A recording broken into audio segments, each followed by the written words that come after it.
காங்கிரசின் 31ஆம் ஆண்டு மாநில பொதுக்குழு கூட்டம் சென்னை எழும்பூர் ஜீவனஜோதி அரங்கத்தில் தமிழ்நாடு மின் ஊழியர் காங்கிரஸ் 31வது ஆண்டு மாநில பொதுக்குழு கூட்டம் நடைபெற்றது. மேலும் இந்த பொதுக்குழு கூட்டத்திற்கு தலைவர் மு க செல்வராஜ் தலைமை தாங்கினார். இணை பொதுச் செயலாளர் எம் ஹரிராம், மாநில அமைப்பு செயலாளர் கே மகாராஜன் முன்னிலை வகித்தனர். சென்னை வடக்கு மண்டல செயலாளர் ஆர் மோகன் பாபு வரவேற்புரையாற்றினார். நிதிநிலை அறிக்கையினை பொருளாளர் பி வெங்கடேசன் சமர்ப்பித்தார். செயல் அறிக்கையினை NLO செயல் தலைவரும் தமிழ்நாடு மின் அலுவலக முன்னேற்ற சங்க பொதுச் செயலாளர் இ ரவிச்சந்திரன் சமர்ப்பித்தார். அதனைத் தொடர்ந்து பொதுச் செயலாளர் எஸ் சாலமன் சிறப்புரையாற்றினார்.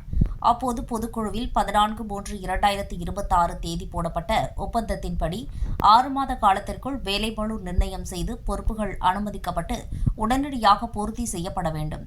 கிளாஸ் 1 மற்றும் 2 அலுவலகங்களுக்கு ஊதிய நிர்ணயம் செய்து பணி பயன்பாடு குறித்து தெளிவானதொரு முடிவு எடுக்க வாரியத்தை வலியுறுத்துவது. துறை தேர்வுக்கு வழங்கப்படும் ஊக்க ஊதியம் குறித்து தெளிவான உத்தரவை வாரியம் பிறப்பிக்க வேண்டும். நிலுவையில் உள்ள கேங்மேன் பணியாளர்களுக்கு உடனடியாக பணி வழங்க வாரியம் முன்வர வேண்டும். அதேபோல் நீண்ட காலமாக மின் வாரியத்தில் ஒப்பந்த பணியாளர்களை அடையாளம் கண்டு பணி நிரந்தரப்படுத்த வேண்டும். பல்லாயிரக்கணக்கான காலி பணியிடங்கள் நிரப்பப்படாமல் உள்ளது.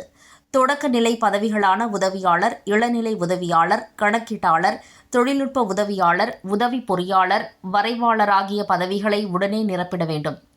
இதுபோல் இன்னும் சில கோரிக்கைகளை தெரிவித்தனர். இந்த பொதுக்குழு கூட்டத்தில் மாநில நிர்வாகிகள், மண்டல நிர்வாகிகள், வட்ட நிர்வாகிகள் கலந்து கொண்டனர். மத்திய சென்னை வட்ட செயலாளர் எஸ் தங்கமணி நன்றி தெரிவித்தார்.